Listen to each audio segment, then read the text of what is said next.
Només té 22 anys, però ja és peça fonamental en els plans de Pesic.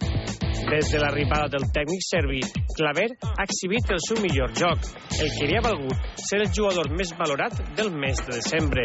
Es un reconocimiento que yo creo que simplifica un poco el estado del equipo, ¿no? Que hemos hecho un mes casi perfecto en el que solo hemos perdido un partido y bueno, a nivel individual a mí me ha ayudado, pero yo creo que sobre todo hay que destacar que es el equipo el que ha hecho este gran trabajo. Amb la classificació per a la Copa del Rei a la butxaca, l'objectiu ara és avançar amb peu ferm en el top 16 de l'Eurolliga. Sobretot després de partir de valent en el partit davant l'Unión Olimpija Ljubljana i viure de primera mà la cistella salvadora de Savanovic.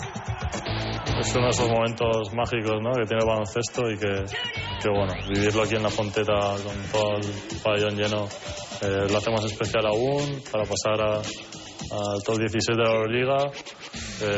Bueno, es un momento que recordaremos mucho tiempo y que nos permite seguir soñando un poco, ¿no?, en este año de la Euroliga, que sabemos que lo tenemos que disfrutar y bueno, ese triple un poco nos dio ese paso para seguir soñando.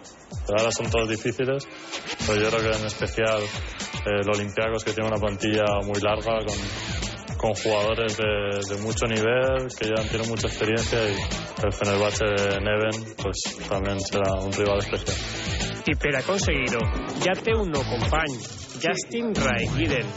Puede jugar tanto de 2 como de 3, puede tirar, hace un poco de todo, ayudar al rebote también, que es un jugador muy físico, así que esperemos que sea lo antes posible.